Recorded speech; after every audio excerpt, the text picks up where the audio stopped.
Hello, Mr. Gordon. Thank you How for being here today, dude. how goes it, my friend? How are you?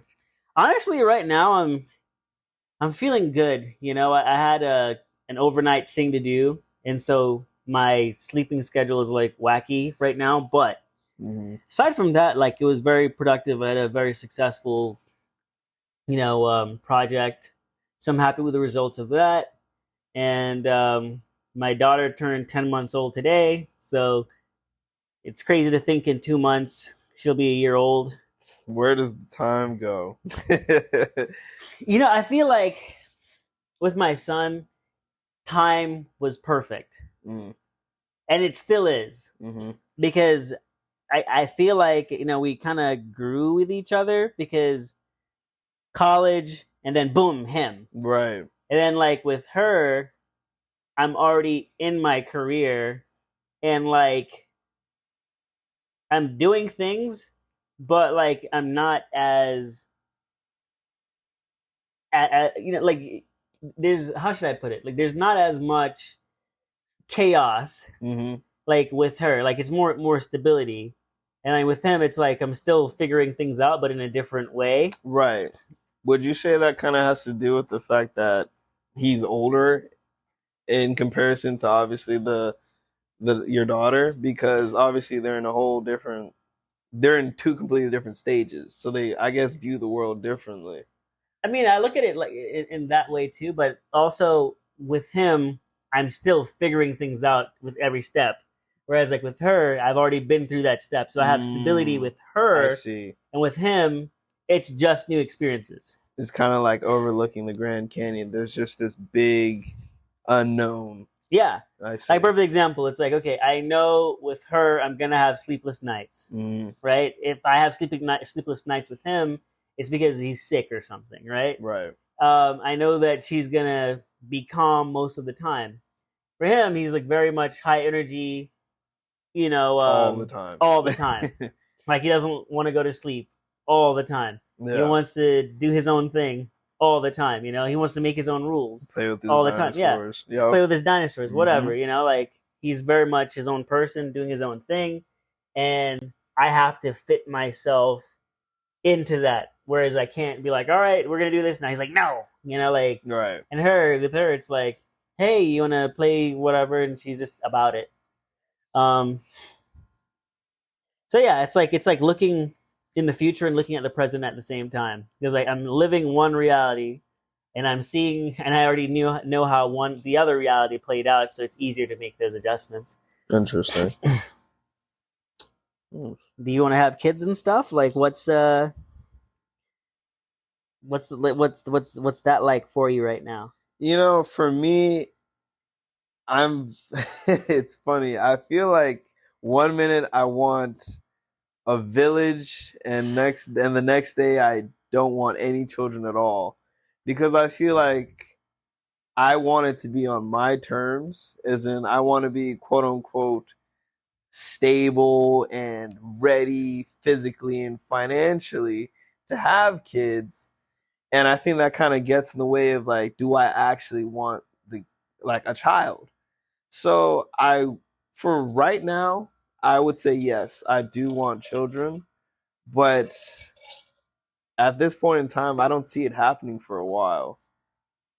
I mean, there's nothing wrong with that. I don't think that there's ever a right time to have kids.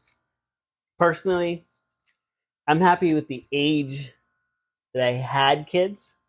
You know, 25 and 29, like perfect. Right. Because 25, I'm done with school already, right? I'm already working, and I'm still growing, and I'm still young enough to do things, right? Like I'm not the Right. old dad Right. at the park, you know. At 29, still, not the old dad at the park that can't play catch with your kids. Right. You know what I mean? Like very Right. much be active, run after my kids if I need to. But also growing with my kids, I think is so cool because I can say that when you know my oldest was born, like the world was a different place. This is before COVID, right? Right. And going through that experience and me, even as a person living in a world that never experienced COVID before, and then having a child in the midst of COVID, and being in my career in COVID, and all the crazy stuff that's going on, like whether it's no toilet paper, no nothing, and then you're like, if it so happened that I needed formula, which we didn't, but if I did need formula, like I would have been up the creek without a paddle because there was no baby formula. Like Yeah. there's just like still like just so many things that were going on that was weird, but also it was nice to just grow with my child. There was a version of me that was in college, and then there was a version after that, and that looked very different from each other, right? Mm-hmm. Because the one thing for me was I always knew that I wanted to have just one kid. Like I never saw myself like with a family. It was just like me and that one and kid, child. and me and that one child just conquering the world together. Right. But I never envisioned myself like being married and having a family. It was just like me and that kid. That was always just the image that was in my head. It's funny because I would say I'm the exact opposite. Growing up, I always had the image of, the pipe dream, the wife, the quote unquote 2.5 kids, which is 2 kids and a dog for those that don't really know, the white picket fence and all that. And now, like, I guess in my quote unquote adult life, I can't really see that because I still feel like I'm learning so much about me that I don't think I'll have the time nor energy for a quote unquote family of my own per se. And that thought kind of scares me because it's just like, okay, when will I be ready? You're never ready. Like Okay. there's no such, and I really do mean that. There's no such thing as ready because there is always something new to learn. I see. And the evolution never stops. So say that I needed to work on patience, right? All right, cool. I learned that lesson and what have you. Well, then you have kids, and you thought you were patient before, but you're not. Yeah. And I'll tell you this night. I remember the night that I thought I was going to have a mental breakdown with my daughter. It was like I didn't get any sleep, and I went to go change my daughter's diaper, and I put the diaper on, and as soon as I'm about to put the straps on, she pees again, like right then. So I'm like, okay, all right, that's just a one-time thing, just a baby. Yeah.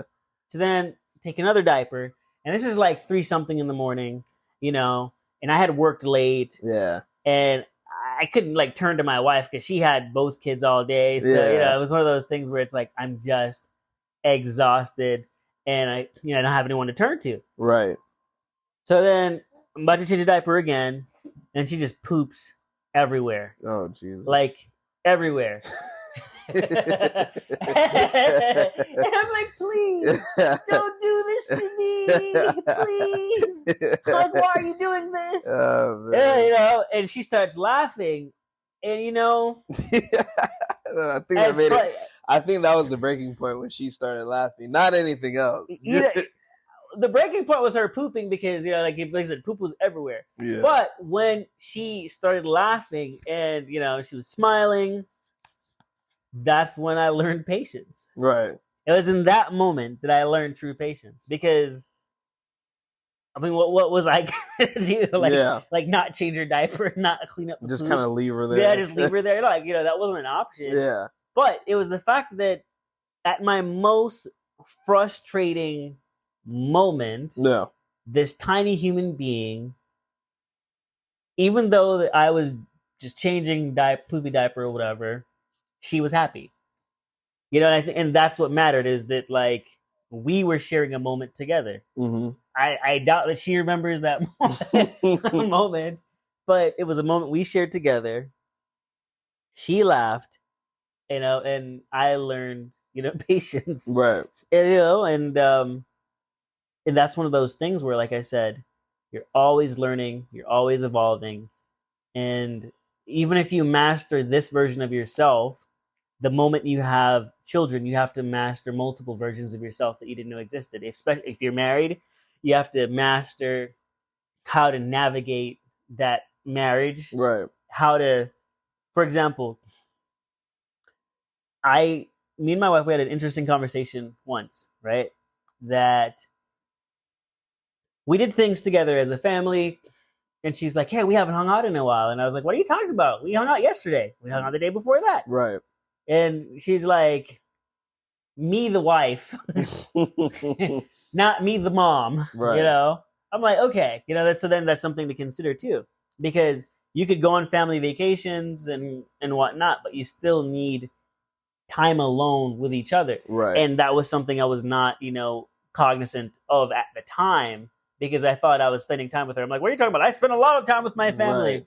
But I get it now. Like it's not just time with my family. It's alone time with my spouse as well. Right. So, like I said, that's another lesson that I learned. You know, and learning that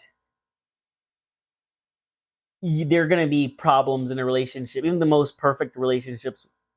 And I think my relationship comes close to perfect because we definitely communicate and we definitely tell each other how we feel. Right. And we're going to have our differences, and that's okay too. But either way, like it's there. And sometimes, we are going to hurt each other's feelings because we can't. If we said we agreed on everything, that would be a lie, Right. and that would not actually be love or truth or what have you. But I love that just because I say something that she doesn't agree with, it doesn't mean that It's I'm debilitating. wrong, Right. or it's going to hold us back. And just because she says things that I don't agree with doesn't mean that she's wrong. It just means that I just need to look deeper into that thing. Right. And sometimes I've also learned that it's not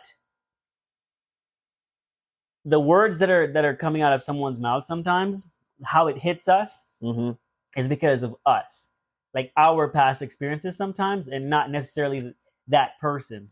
And I've had to learn that too. So because I'm like, why does this bother me? Yeah. Like now think back to something. I'm like, okay, so that's where it came from. So with that, there's just so many different dimensions to a relationship, and there's always just something to learn, man.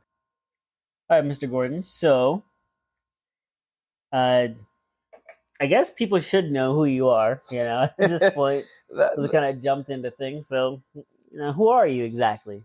So, for those that may or may not know who I am, I'm I'm the younger brother of our MC over here. 26, college student studying to be a doctor, and there's a lot of, I guess, ups and downs with that per se, and just the journey to, I guess, get to this point has been kind of tumultuous, I would say. It's a journey of patience. Oh, 100%. Delayed Definitely. gratification. Yeah. That's what that is. If not kids, college, I guess. I would say, it's been interesting, this journey, quote unquote, with just kind of everything. Because, I've set this really big goal for myself. And at times it feels bigger than me almost, because my heart's in the right place. This is something that I feel that I very much want to do. But, working in the hospital now and kind of seeing firsthand just what a doctor, I guess, does on a day-to-day basis, the imposter syndrome kicks in, because it's just like, okay, can I actually do this? And from the outside looking in, anyone that knows me could be like, yeah, or maybe. And, I guess that can kind of play with me a little bit mentally. So, Play with you mentally in what way? kind of, just learning, like, can I actually do this? Like, is this something that, despite being so big and so out of reach because of, one, my age per se, and like how I started, and just, I guess, the rocky start to everything and realizing, okay, this is what I want to do. Now, here are the necessary steps that I have to take to do so. Can it actually be done? And that messes with me on a regular basis. Every single day, I would say. I'm just constantly thinking of, okay, am I on the right path? Am I doing the necessary steps to get to the end goal? And if not, is this actually for me? So here's my personal philosophy. I think that everyone should always question themselves, and and questioning is good, but sometimes we think ourselves out of a situation. Overthinking a situation can lead to doubt, and doubt is a killer of dreams. 100%. So you get into this thing where sometimes you just have to buckle down mentally and just shut everything else out. And if good things are happening, then stick to that, tune into that wavelength Mm-hmm. and nothing else. Because if you go through this process and you're constantly, is this for me? Is this for me? How can you really measure your, like, how far you're away from your goal? Because you don't truly know where you stand, because you've second guessed yourself in so many different ways that you can't accurately analyze where you are. But if you're buckled down and you're like, in 6 months, I want to learn this. 6 months, I want to be here. Those are tangible things that if you reach it, then you're on your right path. If you don't reach it, then either you need to make adjustments or it's not for you. But either way, you would know. Mm-hmm. Doubt is something that it's not real. Right. It's in your head. So you can't measure something that's necessarily just in your head. You know, like if you passed your test, that's a measurable thing. If you if everything that you do on a day to day is easy for you to accomplish, then that's a measurable thing. If you don't understand the jargon of what you do, then you can't speak the language. And if you can't speak the language, then maybe it's not for you. How does that language come to you? Is it something that, like, you hear it and you're like, okay, I know what this means? For me, I would say it's something that it's a learning curve, because I'm just now really diving into, I guess, the medical world and really seeing it for what it is, instead of from the outside looking in, where people assume, okay, I feel X, Y, and Z. I go to the doctor, they prescribe this or they do this, some sort of invasive thing, and boom, I go home. Well, in actuality, there's levels to it. There's tiers that you have to hit, and then there's other factors that coincide with medicine per se. Sometimes medicine isn't even the focal point. It could be insurance, or, you know, how you feel. Like mental health plays a big factor in overall health in totality. Yes. And a lot of people downplay that. But when it actually comes time to treat something, that alone can mess everything up. Of course. And with that, like I mean, I agree with that, because when you're saying, you know, the mental aspect of things, like stress can kill, 100%. right? So if a person is stressed and they're not getting any sleep because of their stress, now their immune system is compromised. 100%. You know, so yeah. I definitely understand, you know, that or like your stress levels are really high. Well, guess what? If you're stressed, then your cortisol levels are up, and now you're gaining weight. Yep. Because you're stressed. Right. So, and then maybe now, because you're stressed, you become a stress eater, which then you have this relationship with food now that, oh, something's wrong. Let me go and eat something to feel better. Now you have a weight problem. You have a mental health problem. All these things, you know, bleed into each other. And then this domino effect happens. Exactly. And it is a domino effect. And I think that's something that, you know, a lot of guys, you know, downplay, but it's always good when you have, you know, guy friends that, you know, you can go to, a big brother figure, mentor, whatever, that you can just be like, hey, man, you know what? I feel like crap today. And, you know, you don't just drink it away. Right. You know, which, you know, alcohol is a depressant as well. So 100%. like sometimes, how we go about not, self-medicating is bad. I'll tell you, for me personally, like firsthand, what I used to do is when I was stressed, I'd go to the gym. Mm-hmm.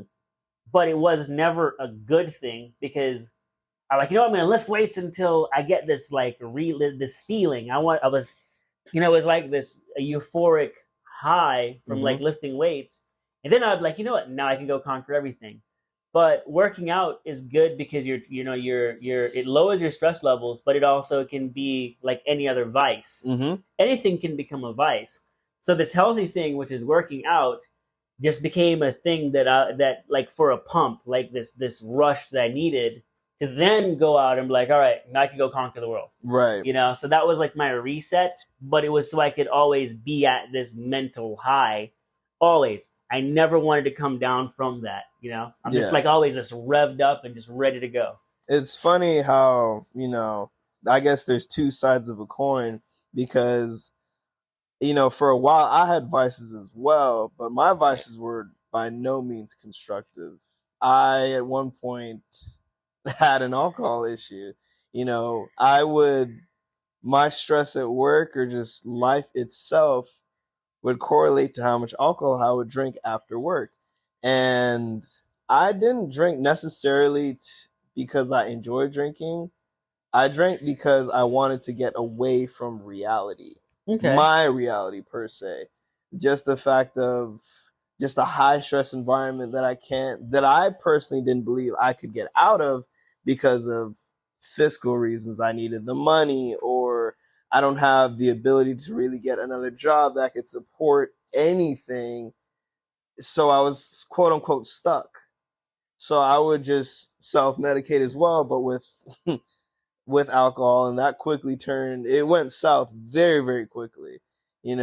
I was in two accidents that should have killed me. If one didn't, the other definitely should have.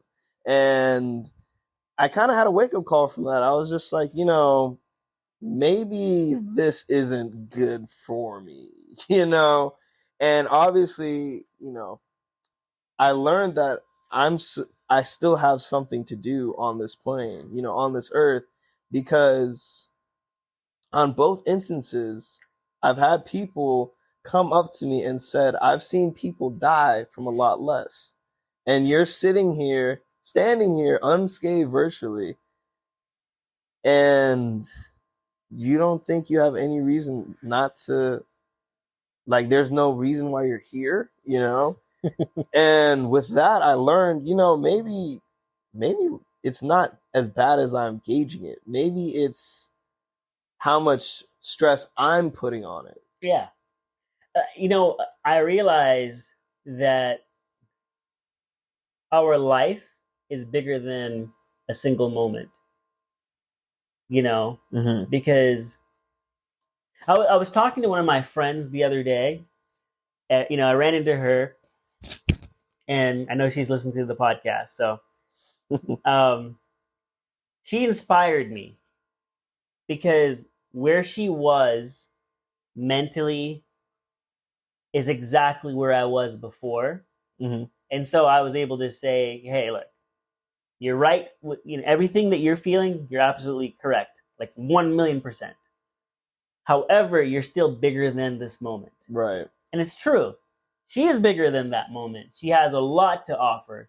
And yes, she felt, stressed out and on a lot of things. But I said to her that, you're thinking of all the things that you can't do and all the things that can go wrong, but there's also all the things that could possibly go right. And for her, my message to her is that, she's going to slay it. Right. This is just a moment in which the stars haven't aligned, but they have to align at some point. Something's got to give. Something's got to give. Yeah. And yes, you can't control how other people are around you, but what you can control is that you can tell yourself at some point you go to work and at some point you go home. Right. At some point, you're going to be happy, and at some point you're going to be sad. Nothing is permanent. Our life isn't permanent. And that's the lesson that I had to learn, because I'll tell you like something that I've been shared with a bunch of people.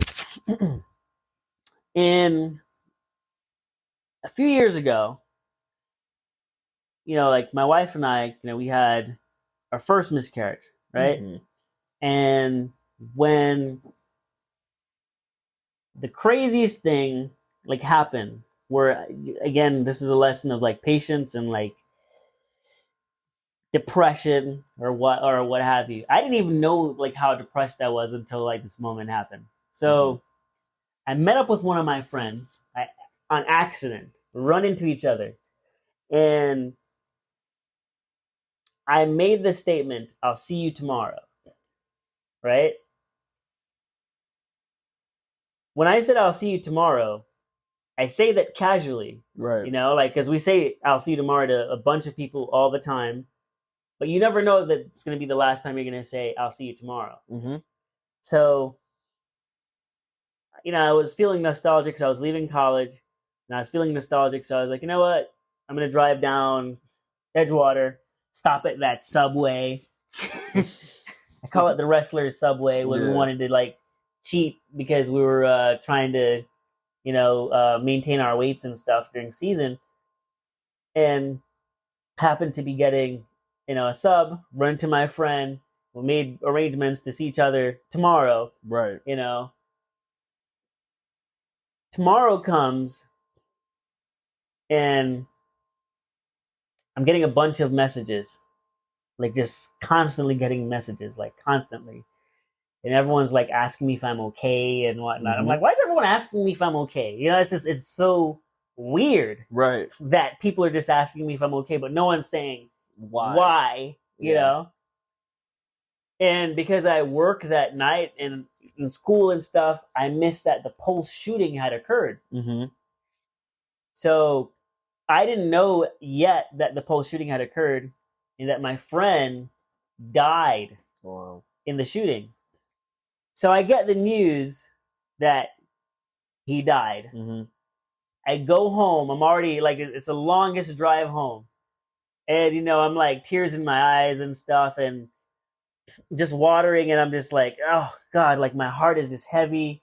And, I'm like, I don't know who I wanted to talk to. And if I wanted to talk to anyone, I get home and, you know, meet up with my wife. And, we're supposed to have the doctor's appointment, miscarriage too. Right. So I'm just like 2 for 1. Yeah. The same day. Same day. Wow. So same day, Pulse, shooting, miscarriage, and I literally just blacked out. Like I remember like being in the doctor's office and just boom, everything went black. That was the first time I ever just like fainted in my entire life.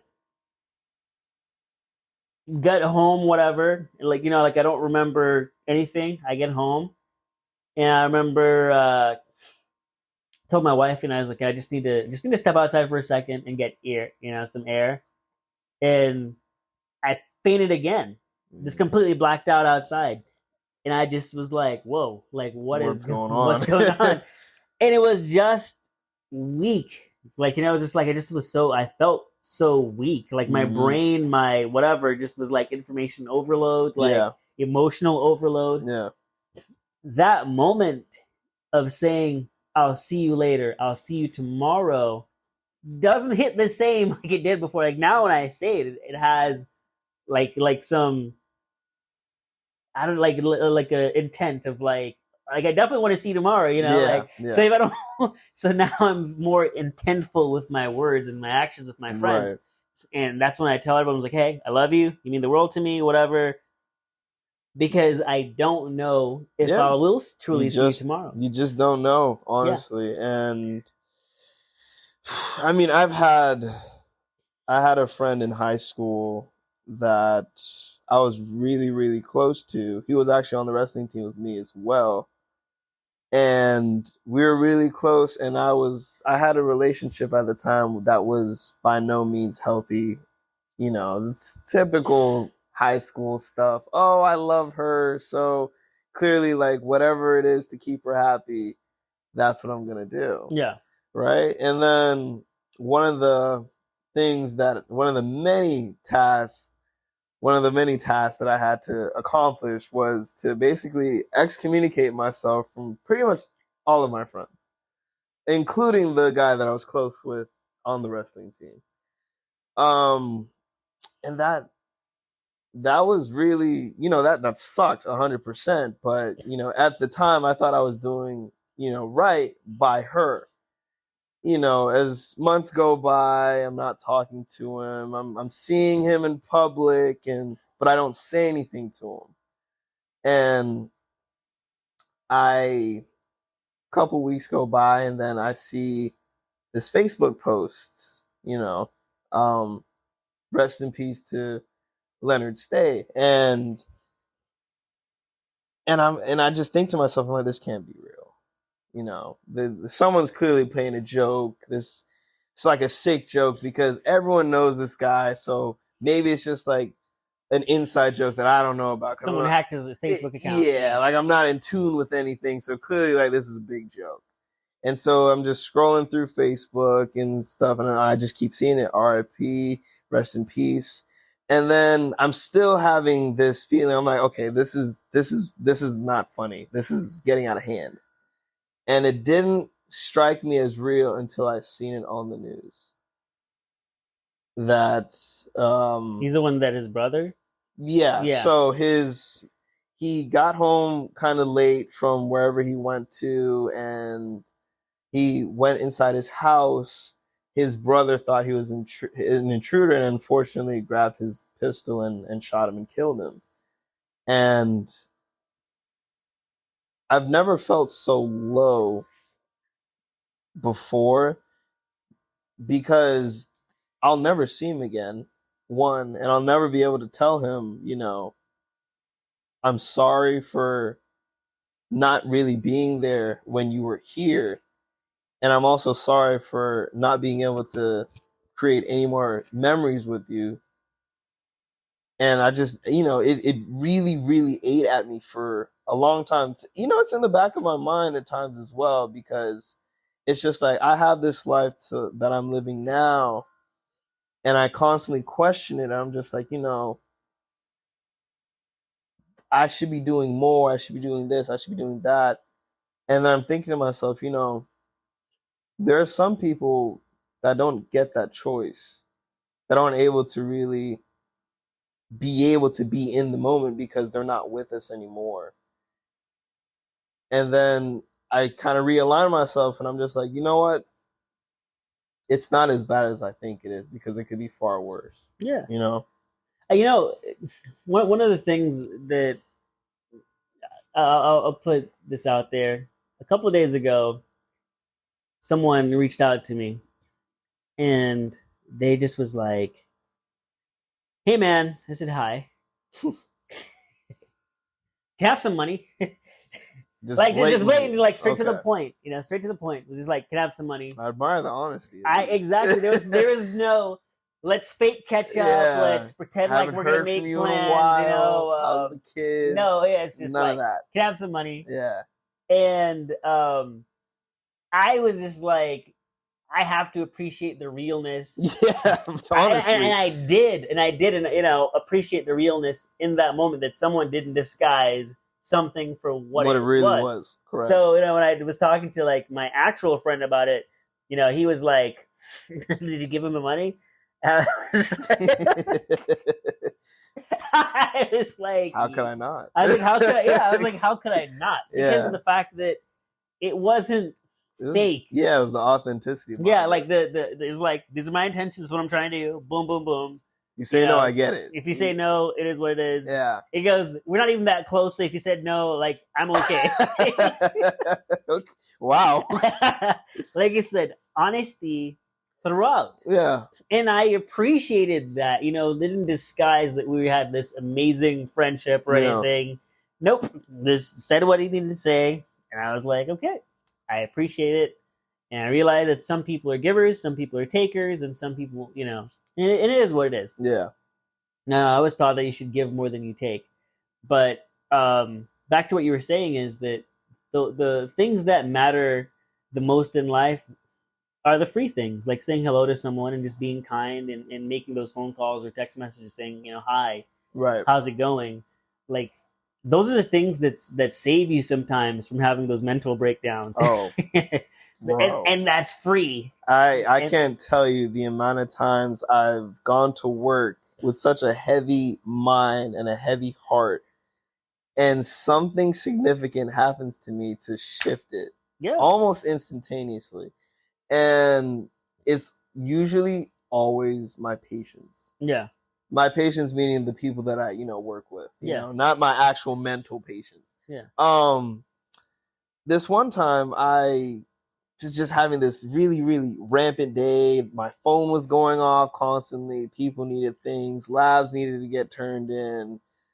This, that, and the fourth, reconning with nurses, talking to some doctors and stuff like that, right? And I go into a patient's room, and she's known for being a talker, meaning that she'll have you in that room for at least 30 to 45 minutes. So you got to prioritize her kind of last sometimes. No disrespect or anything like that, but you just know what you're getting into. yeah. So one day, one little blip in the day when I had like some time to kind of do whatever, I went in and talked to her, and she's like, I have something for you. And I was like, okay, well, I like free stuff. That works, And she's like, I got you this note with a heart pin on it. And I just want to thank you for being so selfless, because I see different times that you're working that you have this look on your face like there's so much going on, but you try your best to, put on a smile, you make people laugh, you always smell good, because she loves my cologne, I guess. She was like, and I responded, I was like, well, if I'm in your face all the time, I would at least want to smell like Prada, or YSL or something, and I happen to have those same exact ones. very good. And when I tell you, just in an instant, it just really, I felt like I could conquer the world. I could do anything almost, just from that little 5-minute soundbite of just gratitude. Because it goes back to the fact of, you really don't understand or know just how much you're being watched. Yep. And when I say that, I don't mean in a creepy stalker kind of way. It's a unilateral thing. People are watching you to see you succeed or fail. Yep. And sometimes they won't tell you where they lie. It's more of, you have to find out for yourself. Yep. And in this instance, I actually found out in a positive manner. She wanted me to succeed. She wanted me to, persevere, because she knows that I come from a good place and I mean well. It's just that sometimes I get overwhelmed. And it's okay. Everyone gets overwhelmed. It's just what you do after that, a byproduct of that, is what really shapes, your next step. Yep. So that was great. And once again, I just like free stuff. So that was cool too, Yeah. I remember, one day going to work, and I don't think I'll ever not be a competitive person. Right. It just won't ever happen. I think the only difference now is that I don't vocalize it. Right. But people who know me, they'll be like, "Hey, so what's your goal for this or whatever?" And I mean, like I accomplished some pretty wild things, this year, and Mm-hmm. and I know how to accomplish even more things, like moving forward, right? Right. So I could either share that with people and have them, doubt it, or I just go out and just do it. Yeah. And so I just do it. Yeah. And just wait for the phone calls, and whatnot. But and I say this because like you said, people either watch you to succeed or watch you to fail. Right. I wouldn't say that I have an ego. I would say that I'm very driven and I'm extremely confident in anything that I do, because if I wasn't confident in it, I wouldn't do it, right? Right. And if the world already wants you to fail, and if everyone, there are haters everywhere, every time you're like, I want to do something good, there's Yeah. always that one hater that you just want to smack. Yeah.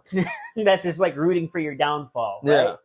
So why should I not pump myself up? Like, why should I not want to be the best? Why should I not want to succeed? Right. Like, why should I not aim for the highest thing that I could possibly achieve with this one life that I have? Right. So of course it's earned. Like, you know, one of the things that I wanted to say to someone told me one time that I was too confident, and I was like, you weren't there when I was working full time, interning, and then going to school full time. You weren't there and succeeding. And I still made straight A's because I was just that driven, and I could stay there. So if I'm confident about something, I earn the right to be confident. And so the one thing that I never let anyone do to me is ever cut me down. Like, ever. Like, I set that straight anytime. So I don't talk about the things that I want to accomplish. Now it's just like anytime someone tries to doubt or downplay what I'm trying to do, even if it's in a professional sense, I immediately correct that. Yeah. Because again, I'm qualified to do what I'm doing, and I'll say, you know, it's kind of like what that Kanye and Sway, you know, that you don't got the answers. You ain't got the answers, Sway. Yeah. Yeah. That, like, as crazy as that interview was, I understand it, because again, it's like when you're telling someone how you feel, and then they'll downplay your emotions. Yeah. Like, oh, you know, it is what it is. It's not that bad or whatever. And it's like, it is that bad because it's with you. Yeah. If it was happening to you, it would be that bad. Yeah. But because it's happening to someone else, it's not that bad. Right. You know, and it's like, I get it. That interview summed up that, you know, scenario up. So, you know, even the other day I had an interaction with an individual that, like, I was like, not combative. Yeah. But someone was trying to cut down something that I accomplished. And I was like, no, like, you're not going to do this. Yeah. Like, this is just no way. Like, and then they try to backpedal. Well, because I shut them down. Yeah. And they weren't expecting that, because the other thing too is, like, when you're a kind person, genuinely kind, they think that you're not going to be combative. Yeah. If they decide to just be a jerk. Right. You know? I wanted to say something else, but I'm going to refrain from that. Gotta be professional. Gotta be professional. Yeah, sometimes you want to be like, you're being a dick. Yeah. Yeah. And this person was very much being that way. For no, you know, like, because, again, maybe they were having a bad day or whatever, but that's not my burden to carry. Like, whenever I go into any environment, I'm going to bring positivity, because, again, I don't know what mental load someone's carrying. I don't know what they're going through. So I will not be the person to add to that. Right. So for me, if someone comes and tries to bring that energy to me, I'm going to chop it down right away. Right away. In anything, any profession, any social setting, I carry myself a certain way. I try to be the best human being that I can be. But my barrier and my boundary is this. There's a line there, and you don't cross it. And the other thing is, why do you feel the need to, like, mess with someone else just because you're having a crap day? Go to the source of why you're having a crap day and deal with that, you know? Yeah. I will not be anyone's emotional punching bag. You know, I was, like most people of 2023, I was scrolling through TikTok, and I was letting the algorithm run its course, and I switched mine up intentionally. Because whatever you look at for, you know, extended periods of time, the algorithm will play similar videos and things of that nature, you know. And I ran across this public interview. And this guy said something kind of not prolific, but it really rang true. And he said, don't prove everyone wrong, prove yourself right. Yes. Meaning that you don't have to live up to everyone else's expectation. Exactly. just meet yours. Exactly. And that's why it's important for me, like I said, my goals are my goals. I don't Right. necessarily need to share my goals. Right. If you ask me, I'll tell you. Yeah. And that's the other thing too, is that sometimes when you have a goal, it someone could never possibly dream to have that goal because they're small minded. Right. And so they said the best way to kill your goal is to share it with small minded people. 100%.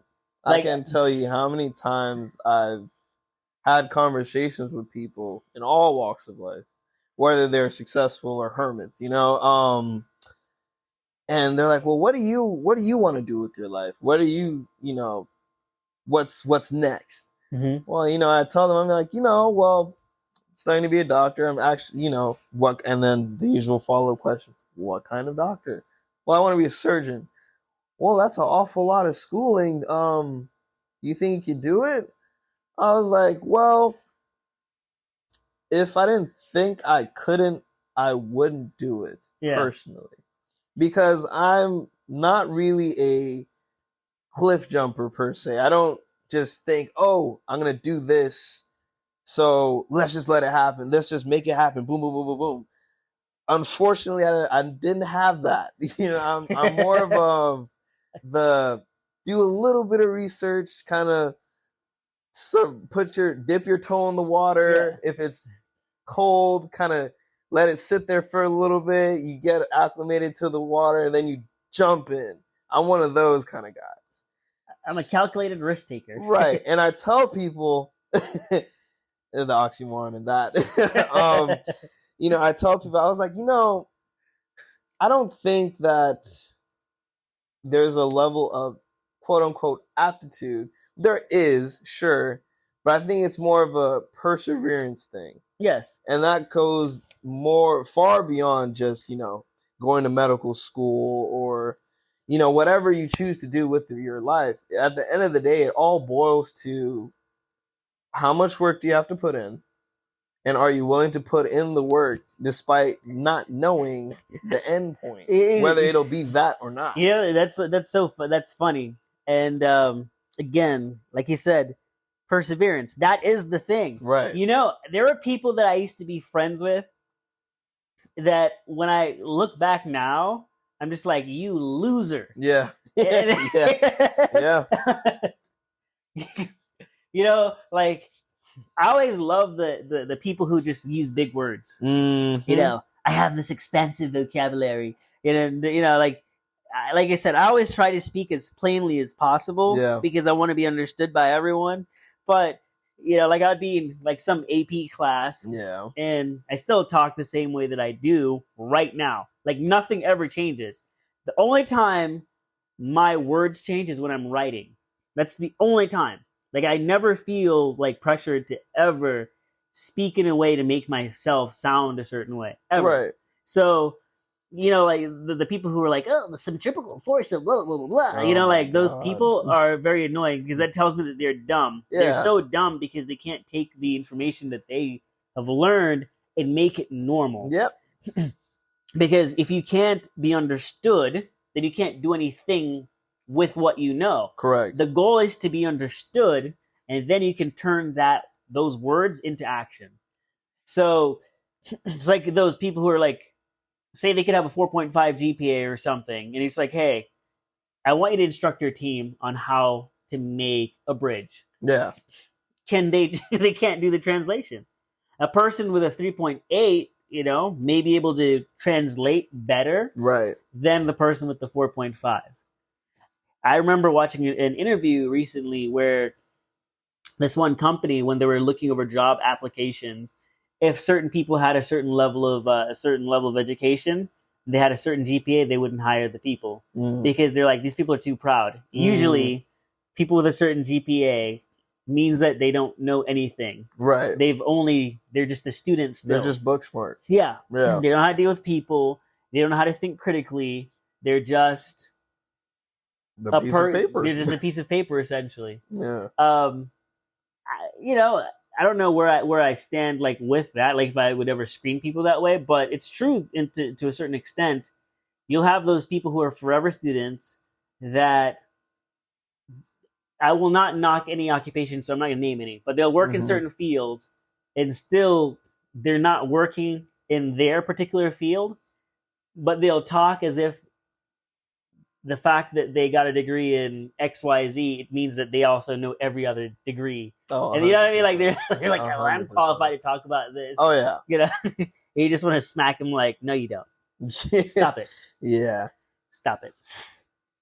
So like in your now thing, Mm-hmm. so you said that the family thing is tabled for now. What Yeah. about love or a relationship? What's that like for you? So for me, it's funny. It's really interesting with love for me because I'm a hopeless romantic at heart. I am the bring you roses on the first date, very like a southern gentleman. I'll pick you up, open the doors, every single door, take your seat out and all that. And that's all fine and dandy, but I feel like now it doesn't really gravitate well to people, I would say. Or maybe I just have horrible taste in women, or I just don't know how to pick them and really differentiate the good from the bad. I kind of give like this generalization of what I want per se, physically, I guess, and then just assume, okay, they look like this, then they should act like this. Well, that's not usually the case. Yeah. And I'm learning that I don't think I'm really ready to quote unquote love someone at the moment because I'm still learning to really love myself. Yeah. And that sounds so it sounds a little egotistical to say that. It's just like, No. oh, how do you not love yourself? Well, a lot of people don't love themselves. And, I feel like if you can't really love yourself, how can you really reciprocate love to someone that deserves it, that you deem deserves it? And, I would say that's probably on the back burner as well. I've tried, I guess, different ways of, I guess, emulating myself to a certain crowd, and that got me something, but it was never permanent. It was always just kind of like a cheap thrill. Yeah. And then I would, I guess, emulate something else, and then I get a different outcome. It's kind of like a scientist trying to find an answer to an experiment, and they keep trying, trial and error, trial and error, trial and error. But they're never getting the answer that they're looking for, but they're getting something. And now I'm in this really weird spot where I'm just learning more about myself, and I guess really filtering out what I will tolerate and what I won't.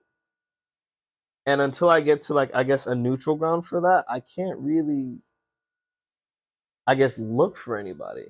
Or I'm limiting myself from doing so because I feel like it'll kind of implode in my opinion because I'll I guess do one thing and then because I'm still figuring stuff out, it'll I guess blow up in the person's face and then all of a sudden I'm not what they thought I was and then there's this negative connotation with me and then we're just back to the drawing board. Yeah. And I think it's just better that I just kind of I guess leave that for a little bit and really focus and dial in on things that really I guess matter. Like my mental health, I will say. My mental health is a slippery slope right now. 1 minute I'm king of the world and the next I feel like a cockroach. And everyone kind of has those moments. But I feel like with me kind of right now, they're kind of springing up more than I would like. And I'm learning that I can't do that to myself because it's not healthy, it's not constructive, it's more debilitating than anything.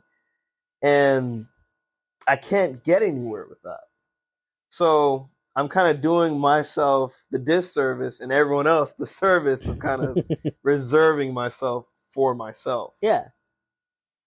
But it gets really, really gets really quiet. I would say.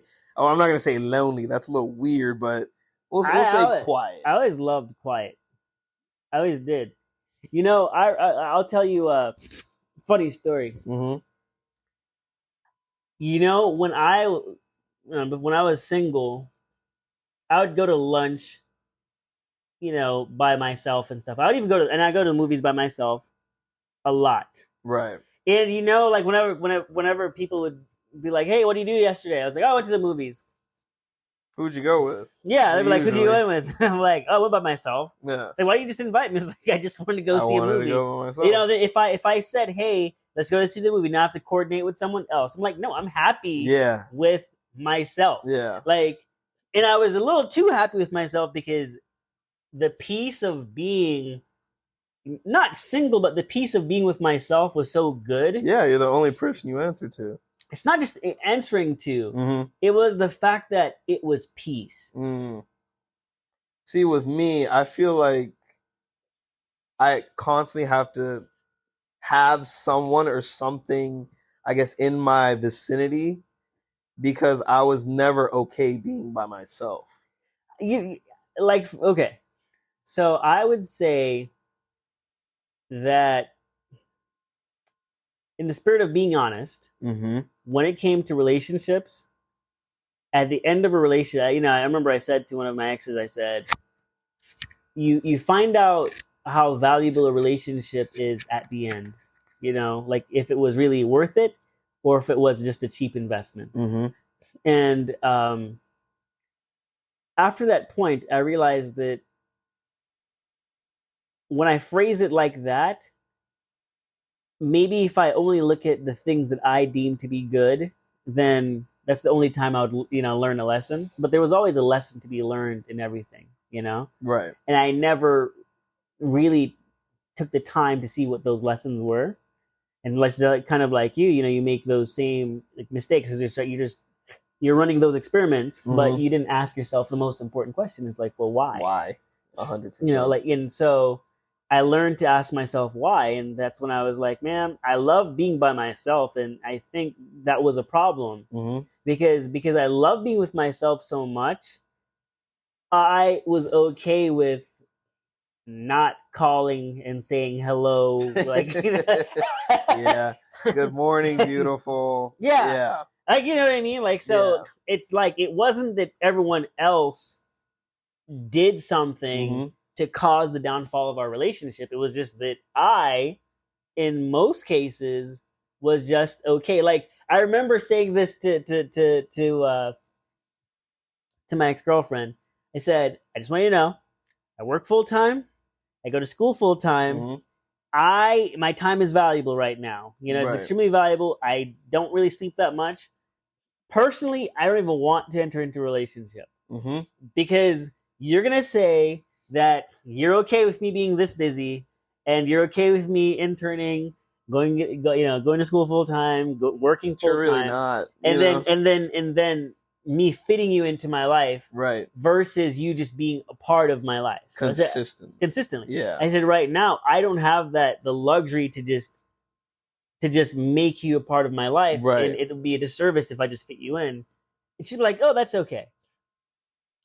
And the truth of the matter is that really was okay. Yeah. It was, but it became problematic later on down. When something significant would be coming up, right? And like, well, I'm sorry, I can't go.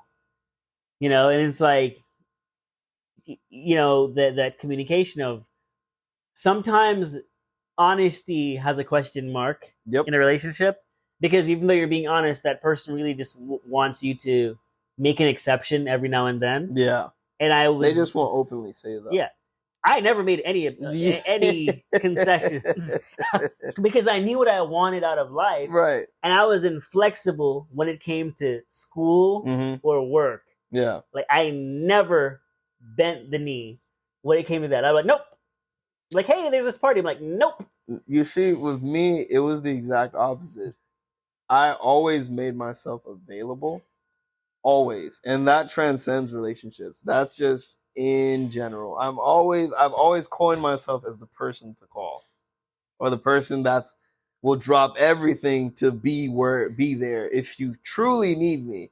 And it shot me in the foot a bunch of times. Yeah. A bunch of times. And also I think that also kind of stems back to me being quote unquote alone, because I get lost in my thoughts a lot. Yeah. Especially now more than anything, because I'm on this crazy emotional roller coaster in my head. Like, you can only imagine constantly, I guess, reflecting on things that happened years ago or something that happened yesterday all the time. Yeah. It gets tiring, and it starts to seep out into and materialize in the world as stress, and it could be something so simple, but how you receive it, how I receive it at least, it just blows up and just turns into just this gigantic monster. And with that, going back to the whole, being alone in my thoughts kind of thing, I think that's why I made myself available, because I never wanted to hear any of that. I just wanted to be just kind of like brushed under the rug. I don't want to address this. It already happened. Why does this keep like bubbling up like a volcano? Because at some point the volcano is going to erupt, and the next, I'm going to have like this crazy breakdown. Time's going to stand still in my head, and nothing's going to get done. And that's why I'm just like, okay, like, it's kind of like with, I guess, being a werewolf almost. Like, the full moon's out, you kind of want to turn, but you don't want to. Like, you're like holding it Something back. bad's gonna happen. Yeah, the beast is just like clawing and all this other stuff trying to get out, and it's just like, I can't do that. Yeah. I am like the king of compartmentalization, because on one hand, I process everything. Yeah. Like I process everything, but at the same time, like the moment I process it, It's done. It's done. Yeah. Because I compartmentalize. Like, perfect example would be this: the same day that my son was born was the same day that I graduated college. Mm-hmm. It was the same day that our grandfather died. Yep. All those three things happened at once. And I was like, I could choose to not go to my graduation. Okay. I could choose to go to a funeral. I could choose those things. Right. Or block out those emotions. Mm-hmm. Block out being tired. Block out the loss. Just kind of be in the moment. And just go to my graduation. Yeah. Because regardless of anything, I worked 20 years of my life to get to that point. Yeah. And I rationalized it as, I can't do anything about my grandfather dying. Mm-hmm. So all I can do is just accept it or and just move on. Being born. And my son's here. Yeah. My son is the future. Like, he is my future. Right. I will work towards that. Yep. And for a lot of people, they're like, why don't you just go to the funeral? I'm like, no, that wasn't important to me. Yeah. And it's not a matter of love. It was just, what can I control? Mm-hmm. Yep. This is what I can control. I can control going to my graduation that I worked really hard for. Yeah. And I can control the fact that, my son is my future now, and that's what I need to look forward to. Yeah. So you also have to sometimes celebrate the wins. Yeah. And I feel like a lot of times people downplay that. Meaning that, like, sometimes people have they're on this winning streak per se. Like, they just feel on top of the world, nothing can stop them. And this roadblock happens, and then they feel like the world is just shattered and they're stuck. And then it's like a repeating thing. They're in like this like, what, I don't know, that little time loop. Not a time loop, the little thing in like rat wheel. Yeah, we'll say that. Or the ball in a poker or something. I can't, blackjack or whatever it's called. And they're stuck in that. And sometimes you just got to understand that, okay, like, yes, this is where you're at, but you also have to understand, do you really think old you would really think you would get to this point? Meaning that, like, how am I going to get out of this? I'd rather be in that, which is, whatever's happening at that point in time in comparison to back then. Mm-hmm. You got to understand that you've transcended yourself. Yeah. You've just entered a new level. You just leveled up essentially. Mm-hmm. It's like in a video game, like the level 1 boss and the level 80 boss are two different tiers. Yeah, if you go back to level 1, it doesn't feel like level 1. It feels like level nothing. Exactly. And I feel like me especially, I'm trying to be more present in the wins and like the fact of I have a job, I have all of my limbs, going back to the car accidents and stuff like that. I have my mind, I have my family, I have, people, a good support system. Despite all that may be happening around me, there's still good in what's going on. Of course. And really like allowing myself to focus on that is kind of what I guess it's like fuel for the rocket. It's just like we still got this. We're still moving, People ask me why are you so happy? And my response is like, why should I not be happy? Right. And I say this because I have real conversations with people all the time. Yeah. So I feel good because there's this level of truth in all the things that I'm doing. Mm-hmm. I don't have fake friends. Yeah. I don't have people that I spend meaningless time with. I don't have any of that. Right. So I'm surrounded by what's real constantly. Right. Right? So there's not a lot of noise, except for when my son's playing with his toys, right? Yeah. So for me, I'm like my goals, like I'm present with my goals. And so I get to live. I'm not in a rush for anything. I'm not in a rush to make more money. I'm not in a rush to do a lot of things. I'm in a rush for nothing. Yeah. Because everything will come when it's supposed to come because I put in the work, So I enjoy the process because so many people are like, oh, I'm going to graduate college one day. Did you enjoy your graduation? Did you enjoy that moment? Yeah. When you finally got your diploma, how did that feel? Yeah. For a lot of people, it felt like just any other day. Yep. Didn't feel like that for me. Yeah. I felt like truly, truly, truly happy when I graduated, like because that was just another thing in life not just another milestone, but it was another moment in which I realized that I also was still growing. Yeah. And I felt fulfilled because I loved what I was doing. I loved the process of school. Mm-hmm. Same thing with work. When I got promoted, I loved that moment, but I love every single moment. Yeah. Every day I love what I do, genuinely love what I do. So I don't get that burnt out feeling that a lot of people get. Like I never do. Yeah. Like whenever I work on projects and stuff, like on Friday I have a project that I'm working on with one of my friends, right? Yeah. And I'm like, man, it's so nice that, again, it goes back to having real friends, real relationships, and enjoying the process of everything. Right. Someone thinks of you and be like, hey man, let's do business together. And it's someone that you trust, someone that you've known for a long time, and you were their first choice. Right. It's like, how could I not feel happy about that? So what if someone cut me off in traffic? And sure, I'll get pissed off or whatnot, but at the end of the day, all of the people that love me, all the people that, that have made themselves a part of my life, made all those little moments, those little bad moments just fade into the background. Mm-hmm. So the things that make me, sad now are like, okay, my daughter is sick or my son's sick, the things that I can't control, but I'm learning that, like, hey, it's just a part of life still. Yeah. But I don't really have reasons to not be happy in life, Yeah. That's me. I think for me, I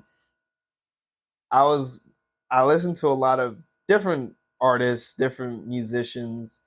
I like the arts per se, and I also like perspective for said people that I listen to. And I was listening to an interview by the artist Black, where some people refer to him as Six Lack at one point, Six Black? Six Lack. Everyone thought his name was Six Lack, but it's actually Black, Okay. So in an interview, they were kind of asking, the usual, oh, did you think you would make it to where you're at now? You highlighted how you were homeless at one point and making ends meet, and you had a baby on the way, this, that, and the third.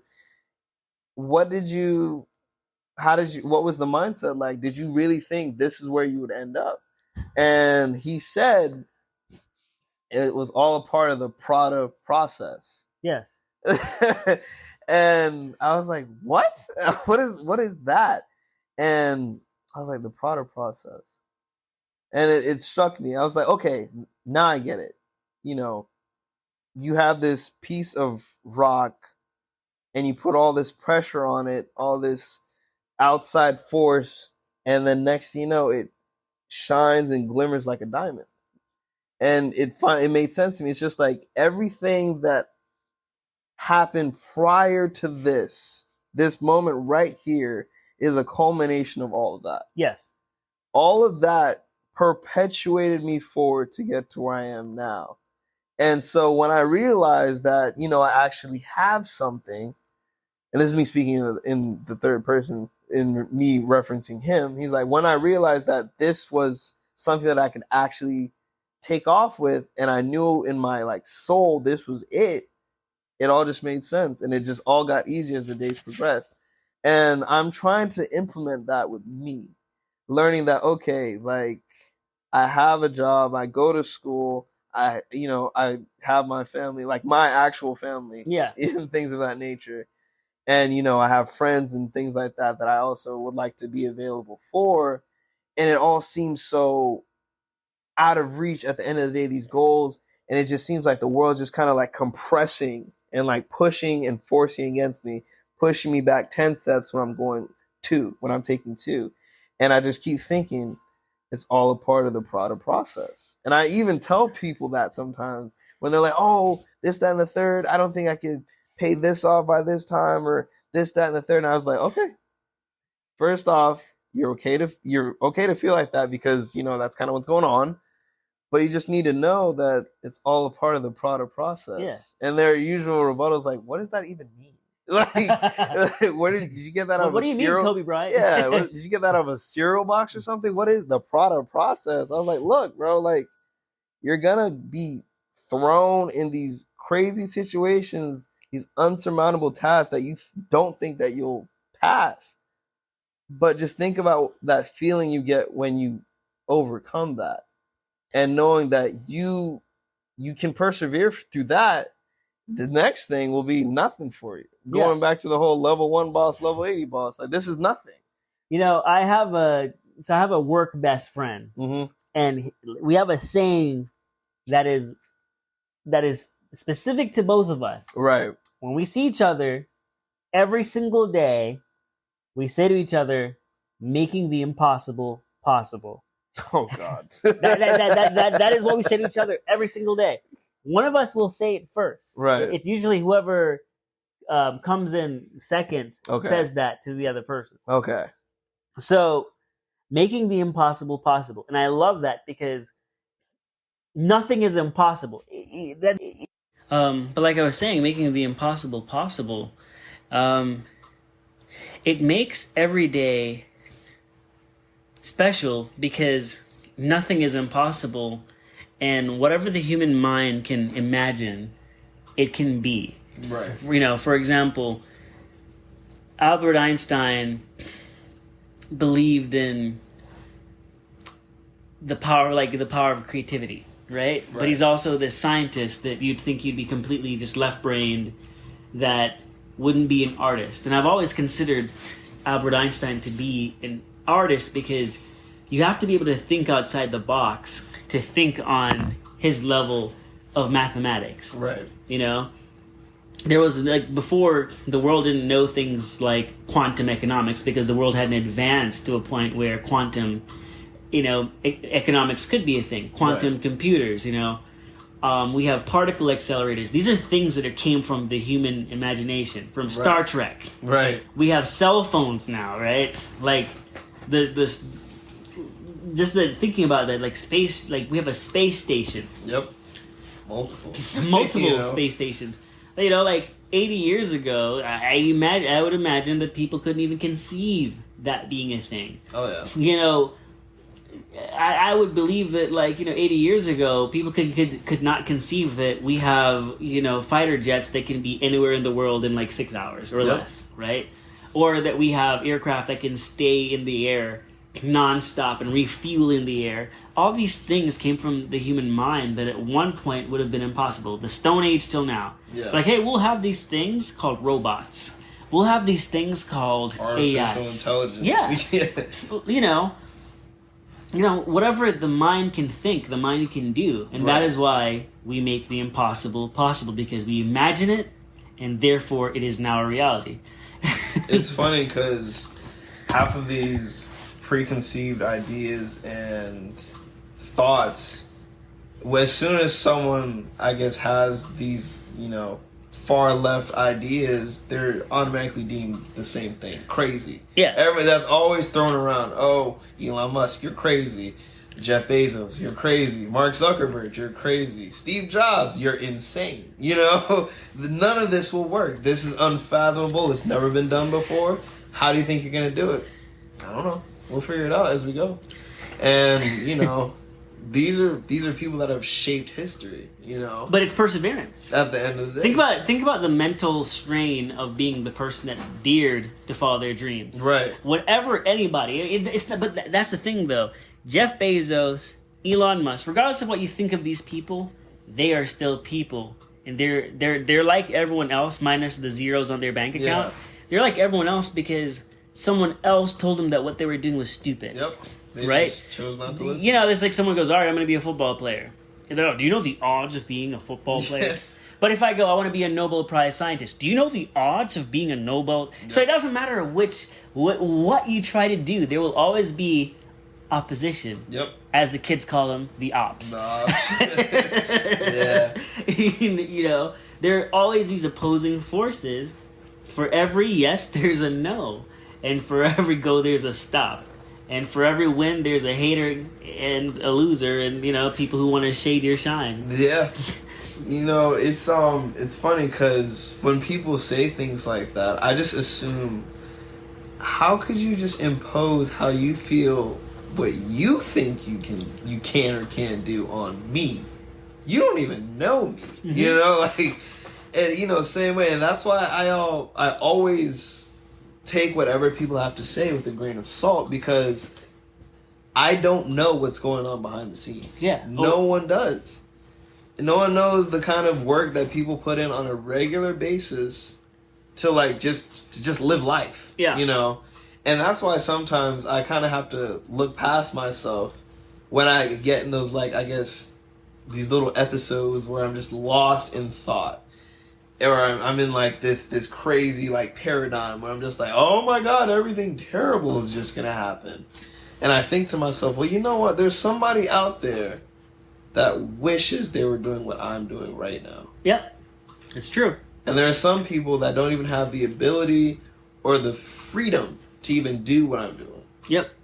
And then I have to rethink a couple things. I'm just like, it's not that bad. It can't possibly be that bad, because there's far worse out there that I don't want to deal with, that people are dealing with on a regular basis. Yeah, look, and one of my biggest pet peeves now as an adult, when I look at people, especially when I'm the same age as certain individuals, and I am just like, hey, just shift your thinking.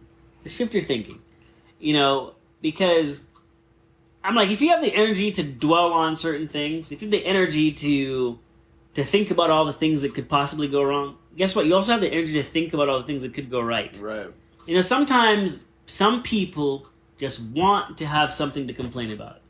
Yeah. And sometimes some people just need to hear that it is possible to think differently. Yep. And when I come into contact with the people who want to truly be different, of course I'll put my energy there. But when I realize that certain people, they just want to stay in that doomsayer mindset, the Eeyore. Yeah. They're the woe is me, life sucks, everything's horrible. I'm like, no, gotta stay away from this one. Because it's so easy to just put limits on yourself. Exactly. And that's why people constantly say that the worst enemy is yourself. Yeah. You have the ability to do just about whatever you feel that you want to do. It's just, are you willing to do what it takes to do that? Yeah. And most people aren't. And a lot of times, people just, they don't like that. They don't like the fact that some people are able to push that to the side and just say, it doesn't matter. It's going to get done. Yeah. And they just, I feel like it's a kind of feeling of enviousness. Mm-hmm. And a sort of greed almost. It's just like, okay, well, I want what this guy has. Or I want what this lady has, you know. Good. I'm not willing to do what it takes to get there. This person is. How? Why? Why not me? Yeah, Is that because it's your mind? At the end of the day. Because you're a loser. And you choose to live like that because it's really easy to point the finger. It's like, oh, why aren't you here? Like, what happened? Well, you know, I lost my job and it was so difficult to find another one. And, you know, moral of the story, I'm just living out of my car now because I just can't make ends meet. What? Yeah, you know, there's like certain people, I talk to them and I'm like, ugh, gosh, why? Yeah. You know, this person said to me the other day, I said, hey, how's it going? They go, I guess I'm just gonna have a bad day today. You know, this day, like literally just said that. You know, I'm like, why are you gonna? So I go, well, why are you gonna have a bad day? Well, this went wrong, and I'm like, all these things that you're saying have nothing to do with you, like at all. And when I say that it has nothing to do with them, it was like things on the news that had nothing to do with them. And I'm like, okay, so you're upset. Well, this one politician. I'm like, okay, again, you're upset. Like you're like it was your best friend that just came and just smacked you in the face or something. It's like, no, you don't even know that person. Yeah. And this person is making you that upset. Like reality check there, buddy. Just how dumb it was that somebody saw something on TV that was not even, you know, the end of the world, like nothing crazy. It was just that someone on TV said something they didn't agree with, and now they're gonna have a bad day. I'm like, that makes no sense to me. That's like me going, well, my favorite color is green. I just realized that my favorite superhero, his favorite color is red. Not my favorite superhero anymore. Like, he can't sit with us. he can't sit with us now. You know, like, how dumb is it that you're gonna allow other people to have so much power over your life? That I'm like, that person on TV doesn't know you. Yeah, they're not. They don't know you from a grain of salt. Yeah, it's like, what? You meet them at the coffee shop and I'm like, well, you said something that offended me the other day. I'm gonna let you know that you really hurt my feelings. I don't even remember what I had for breakfast this morning. Yeah, it's like I was talking to you. I was reading from a teleprompter. You know, so you know, life is life. You know, and I love that quote. That's an actual quote. Life is life. Yeah. You know, in the words of one of my frenemies, every joke is joke. And it was a Russian translation from something, and I was like, what does that even mean?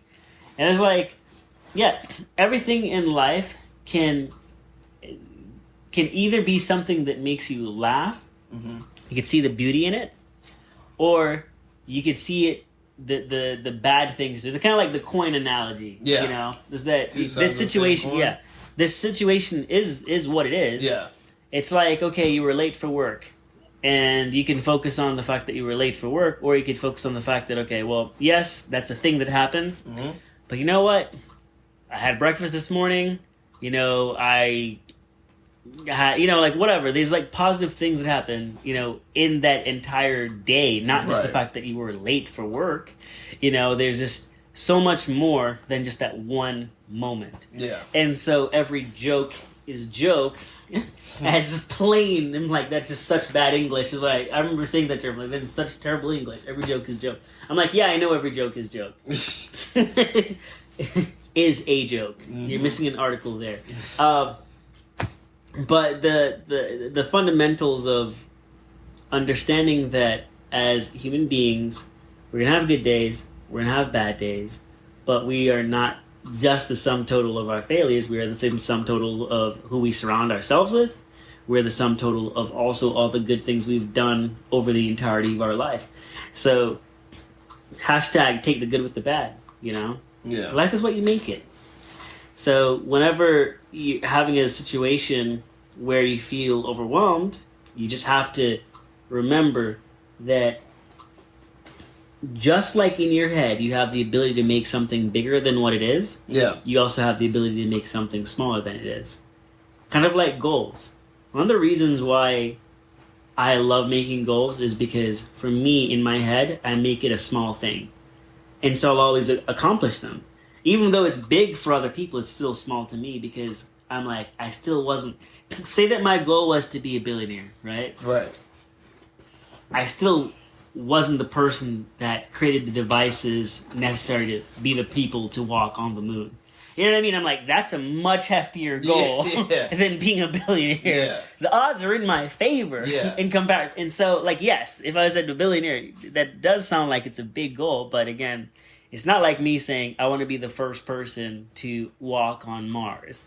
Like, that's a bigger goal. So I'm like, my goal isn't that big. Yeah. My goal is more conceivable, and I will achieve it within my lifetime. So I find ways, healthy ways, to minimize the magnitude of my goal. Like, yes, my goals may be big, but I'm saying the magnitude, when I look at it on a scale, it doesn't overwhelm me. You know, it's funny. This is going off on a tangent right now. I was watching Zack Snyder's Justice League. My favorite movie. Great movie. If you haven't watched it, definitely go watch it. It's 4 hours long, but I promise you can. It's in four parts too. Yeah, it's in chapters. Yeah. So they were talking about, not necessarily a lesser character, but a lot of people wouldn't really know him, Cyborg, right? And Cyborg is a byproduct of what's called the Mother Box, which is just this organic supercomputer that's like the oldest piece of technology in the universe. And he's now fused with that.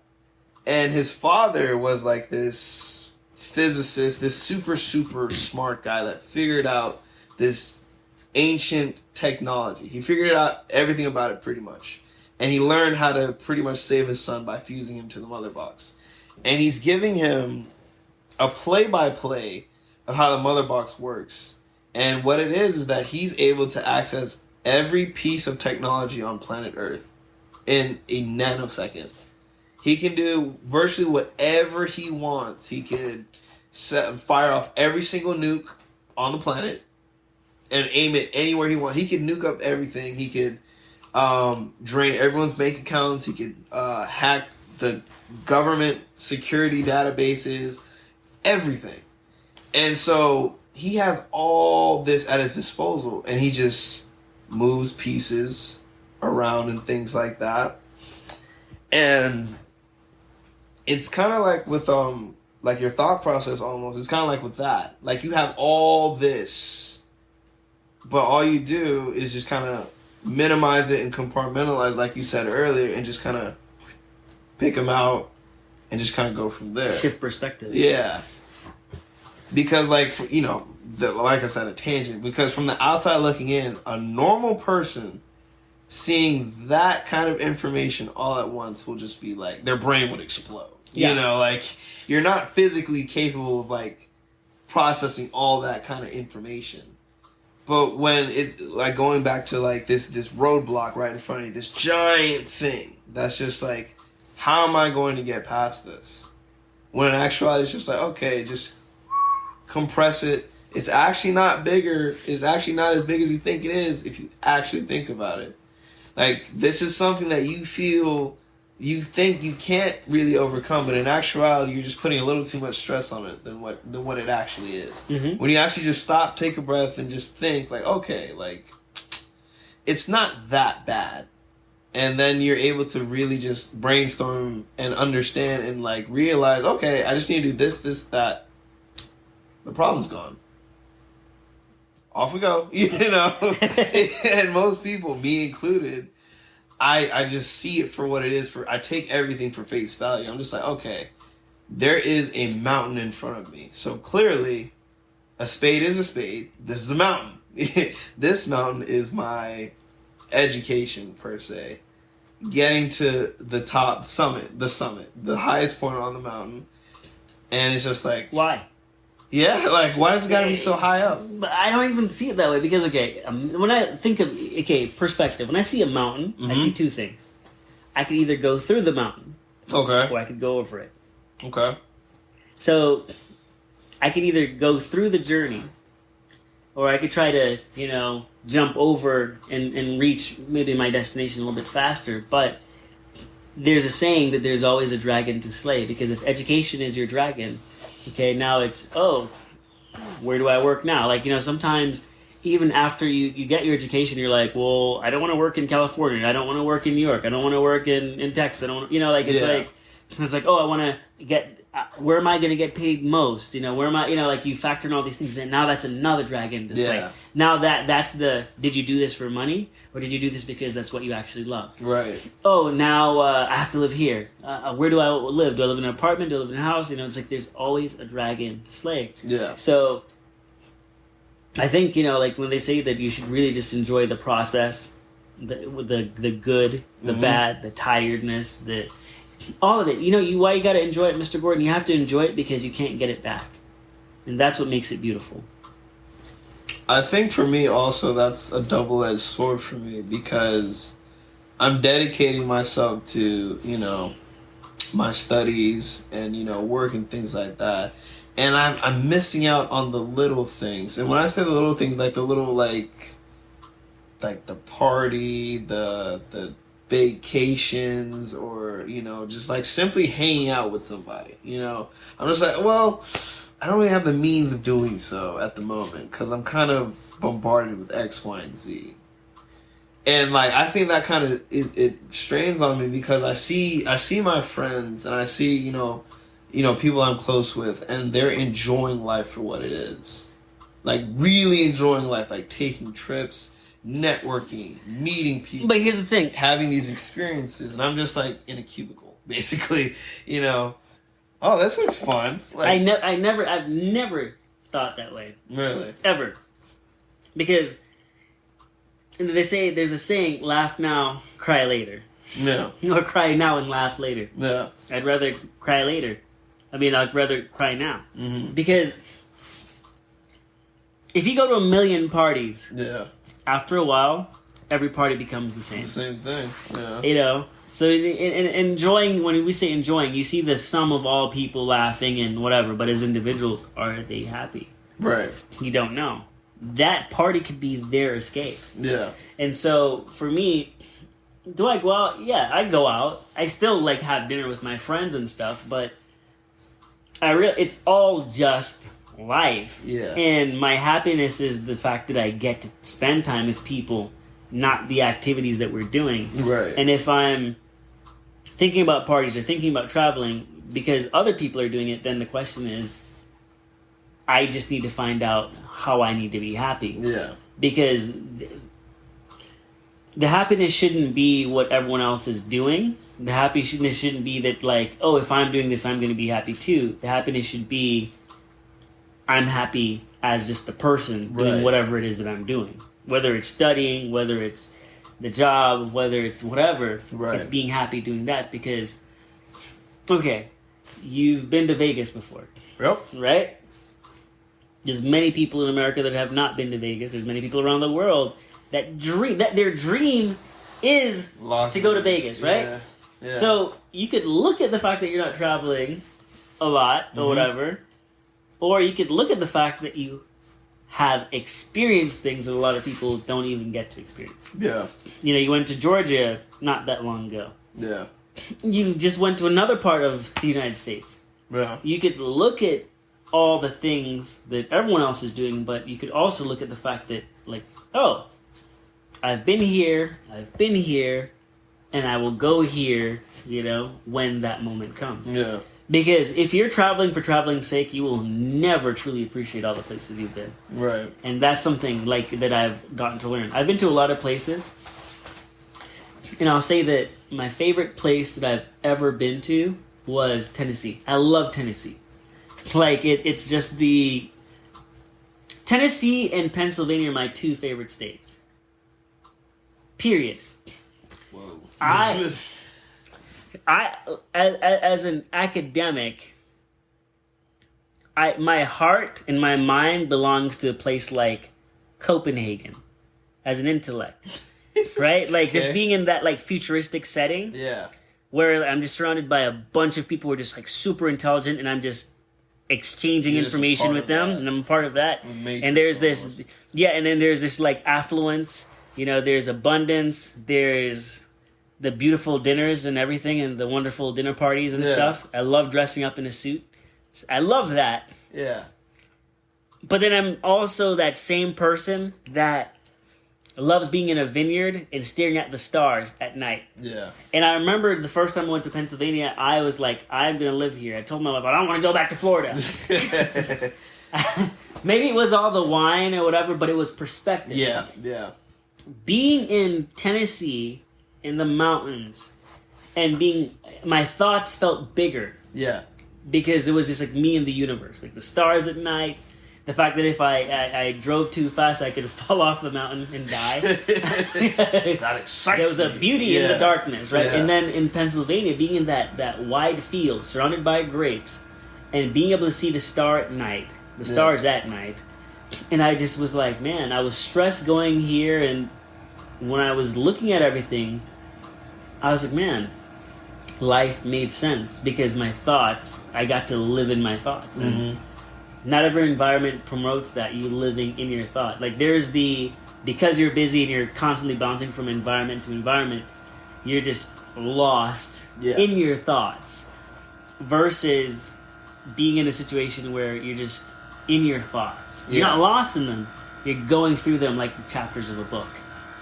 I think that for me right now, with my thoughts per se, is there's just I'm trying to better navigate them, and really I'm trying to hone in on them and really find the source. Like, okay, if I feel this way, why? And really brainstorm and understand like trends. I'm just like, okay, this is going to lead to me thinking like this, which will in turn cause me to act and or react as such. So, what are the necessary steps that I need to take to make sure I'm at my best? Because ideally, I want to be an assassin. That's how I want to tackle on the day. I want to be the guy that's like Sniping my goals? yeah, like just knocking things out of the way just like that, and like no one notices. But like it's getting done. Yeah. The only person that notices is me. The only person that it matters to is me. It gets done regardless. You know? And that's kind of where the headspace is. I want to be so, I guess, ironclad in my head, like mentally, that it's just like this immovable force. Because once you master your mind, you master everything. Like once you master yourself per se, and kind of get into a plane of self-actualization, then you're really able to really like conquer. It's not as streamlined as that, I think, right? Mm-hmm. I can't speak for everyone else. I can only speak for myself. Right.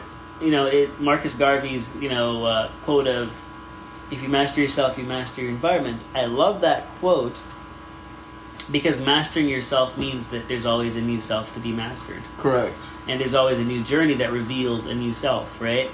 So the journey is adapting to everything. The ironclad, I think there's it's philosophy in that you have core things that make you who you are, and maybe that is never giving up, and that's your way. Mm-hmm. And those things are the things that allow you to master everything else.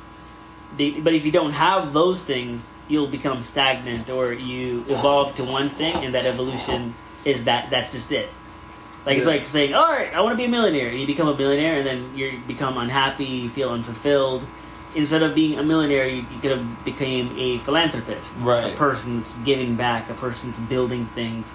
But you just have millions in your bank account doing nothing. You're not making life better. You're not happy. You don't feel fulfilled. You're just bitter. And you have all these materialistic possessions, but it means nothing. You don't even appreciate the things that you have. Right. So it's not just like, it goes back to, it's not just the end result of everything, it also is the journey. And I just, I would say my advice to you, just focus on the journey. Appreciate, they say you got to take the good with the bad. And know that this is just a season. Yeah. And when you look back at all the things that led you to where you need to be, you're like, man, you appreciate the meals now. One of the things that I was thinking about the other day, before we close things off, was the other day I made dinner for my son, and he didn't eat it. Just like tonight, made dinner, and he didn't eat it, right? And he had the option of not eating. And I know a lot of people are like, he should eat whatever you put in front of him. Okay, cool. He's also 4, know? Like, kids get to be picky. But I was thinking about the fact that, how privileged he is to be able to have that choice. Have the choice. Like, have the choice not to just, not... To just be like, all right, I don't want to eat this, I'm going to eat this. Yeah.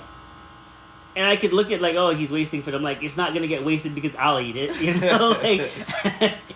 But it's the fact that that's his reality, you know? Like, his reality is, I have options, My reality is that I don't have that many options as him. And even though we're still under the same roof, we're living in 2 different realities. Yeah. And I'm happy that his reality is that and not something else. Mm-hmm.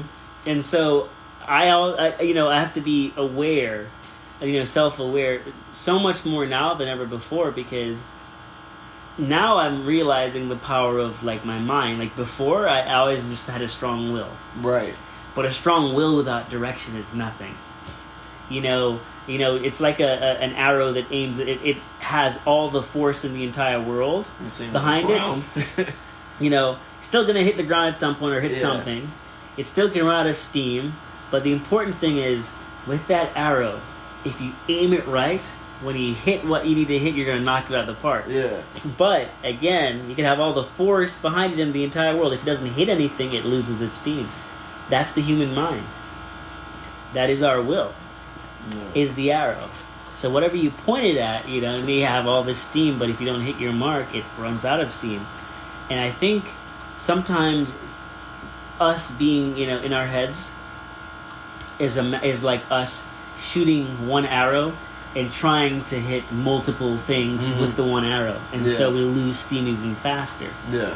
And I think that, sometimes you just need some therapy. Like, someone just give you some structure to help you find the true root causes, because we can only help ourselves so much. Sometimes we definitely need that help,